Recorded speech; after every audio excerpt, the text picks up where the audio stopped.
Good morning everyone and welcome to today's video. So today's video is a collab video, the Who's of WhoVille collab, and it is being put together by Christy over at Christy's Corner. So make sure to go check her out. Her link is in the description below, along with all the other channels who are participating. So when I was thinking about what I wanted to do for this collab, I thought some more. And I was getting kind of grinchy about it. Because I was like, ugh, I can't find anything on Pinterest. I can't find anything that I like. I don't like anything that I was finding. And then I came across a DIY shrink dink idea. What's a shrinky dink, you might ask? Well, this is something we did in the 90s, and it was a pre-printed design that we would color, and you put it in the oven and you shrink it down.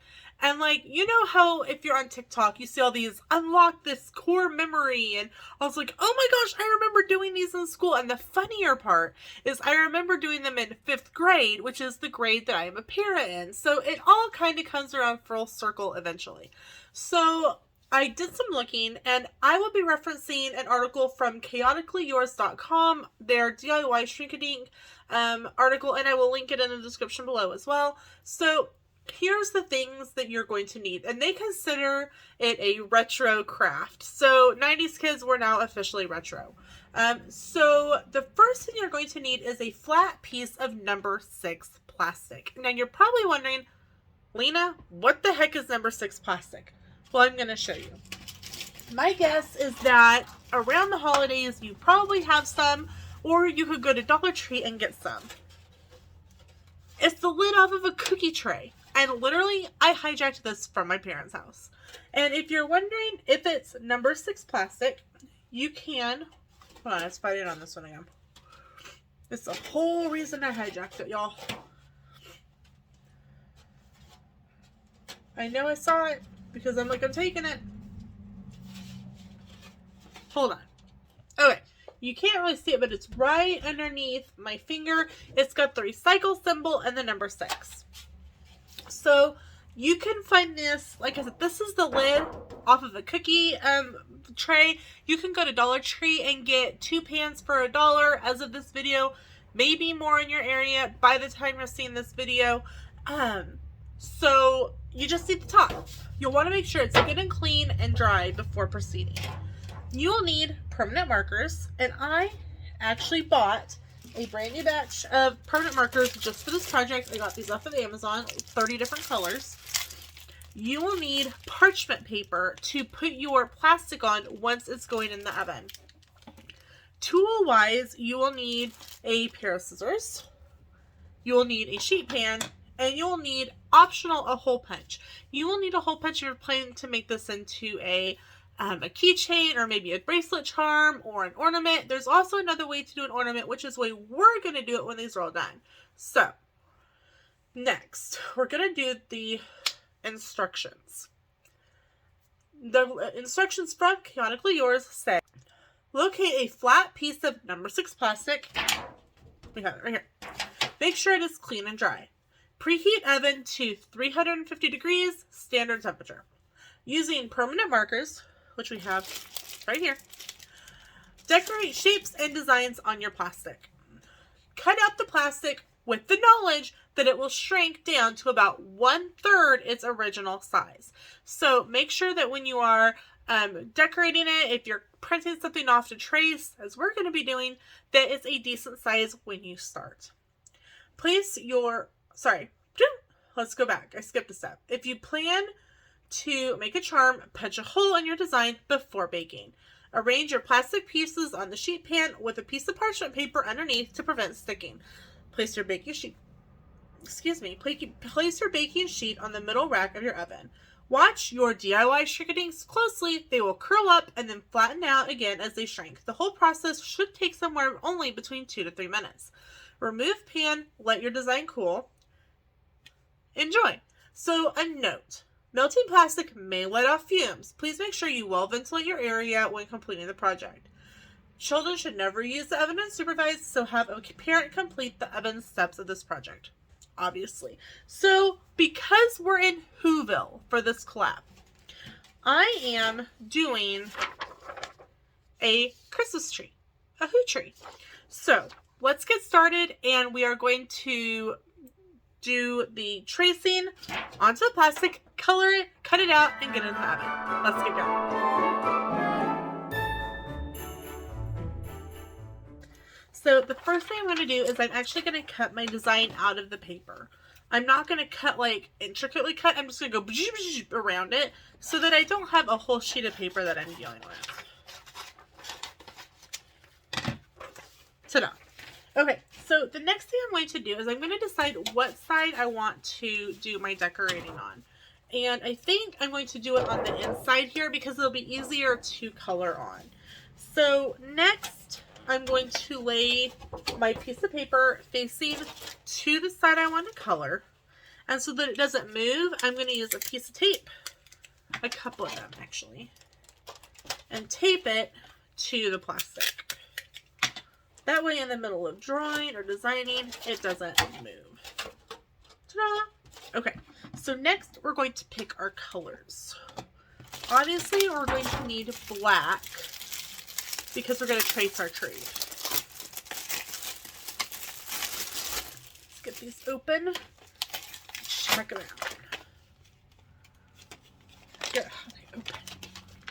Okay. Oh, okay. This little thing that says open.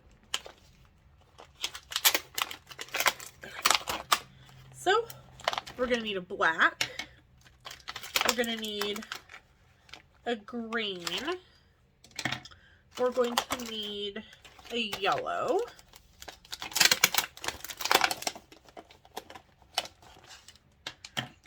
we're going to need a red,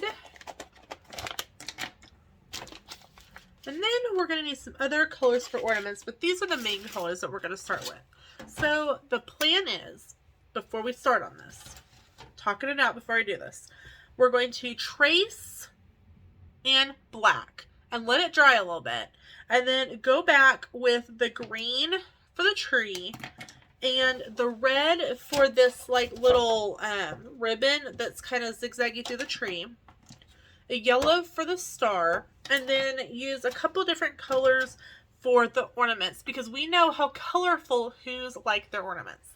So let's get going, and I will be back when we are all colored. Okay, so I am mid-color, and I want to give you guys some things to help you when you make this project. If you notice, I have cut part of the outside flap off. I was trying to color like up over it, and I'm going, what am I doing? So I cut off 2 edges. Oh, that made it so much easier to color. So here is where I'm at now. As you can see, I outlined the star, I outlined the tree itself. I did not outline the red. I just didn't think it was necessary. I will go down and outline the bottom for the trunk. And I think I will go ahead and outline the ornaments just so that they pop a little bit more. So that is where I'm at, and I will see you here in a little bit when it's done. Okay, it's completely colored. So here it is with the background paper on it. And here it is with the paper off. So the next thing we're going to do, let's find our scissors again, and cut around the design. Now you can choose to cut a little bit more intricately than I am, but I do not want to do that. So I am just kind of giving it a little bit of space around it. Plus, I also know it's going to shrink in the oven.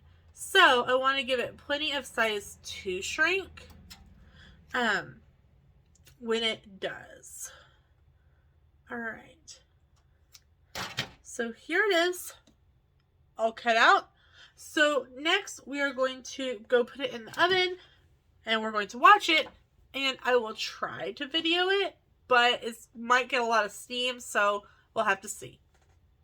Okay, so it was a super fast process, and you remember what it started out like? Here is the final project. It started out super big, and now it's super small. I should have took a side by side, y'all. I'll know for next time. Woo! Where'd you go? Fell on the floor. Here it is. Okay.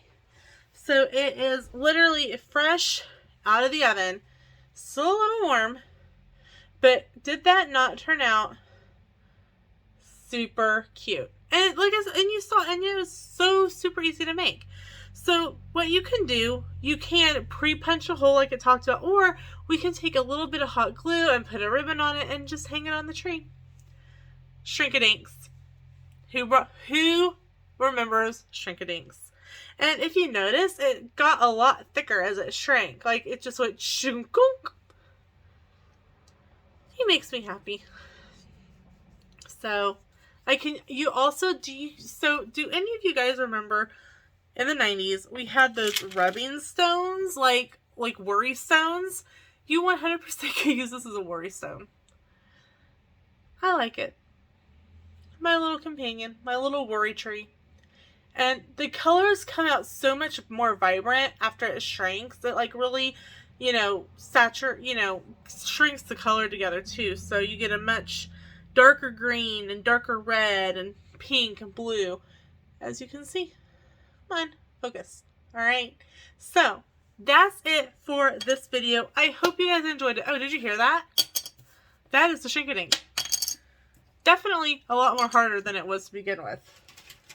From this, the top of a metal pan to store cookies in, to a fun craft. What a great way to recycle. And hey, if you've got friends and family coming around the holidays and you're like, I know this isn't going to be taken home, go, hey, can we have the lids and let's make some homemade Shrinky Dinks.